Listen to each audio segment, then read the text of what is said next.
एक महागामी के नाम से हमारे चंद्रश्री बाबू ललन पास धर्म के दरबार में संगारी कावन कावन विद्यादान बोले हो भगवान भगवान हमारी रानी के नाम के मनोकामना भगवान पूरा समस्त परिवार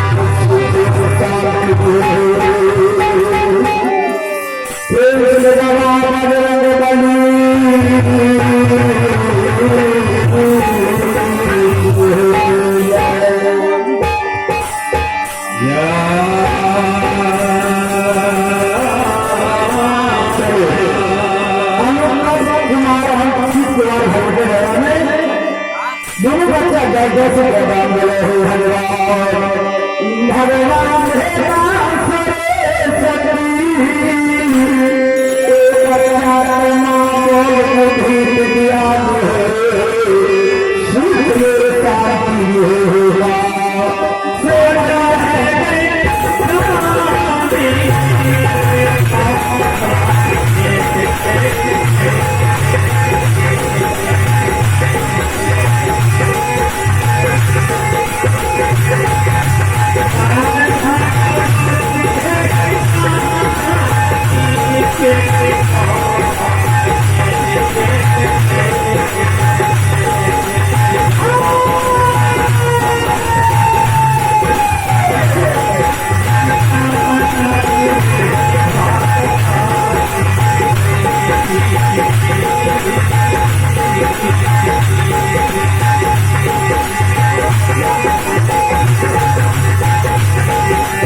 चलो एक महारानी के नाम से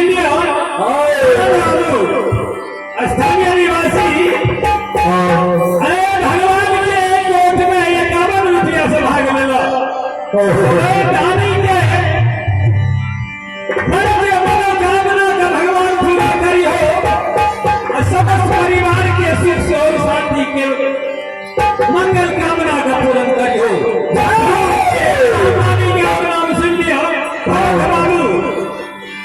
स्थानीय निवासी 11 रुपया से भाग ले रहे हैं भगवान के कोर्ट में।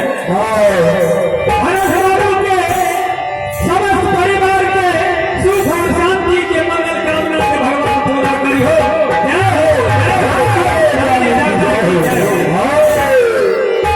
मैं धनावती के जैसे पहले शिवदत्त मरर जाके निशिहर बाबा के आंगन में जे चेपसार लागल रहे चलते बैठल रहे वही बीच में जाकर शिवदत्त मरर अपन बैठ गए। मैं धनावती का रास्ता ही गई है। मैं धनावती जब जाने जाकर निशिहर दूर पहुंच गई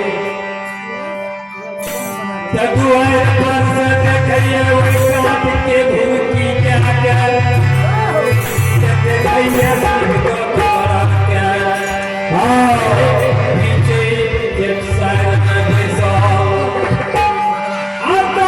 सब बुझा गए। मैं धनावती के सब बुझा गए हमरा ब्रेक के दल के नहीं जाओ हमें चल लिए अगर केस देख लेते सजा देते। मैं धनावती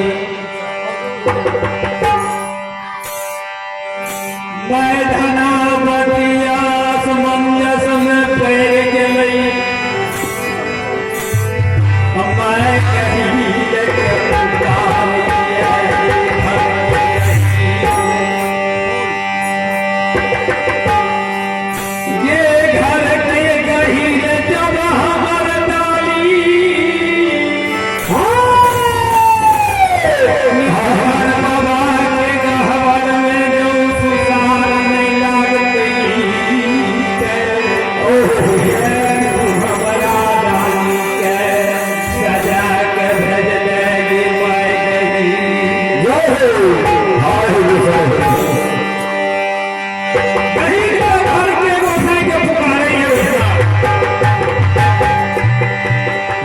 मैं कहीं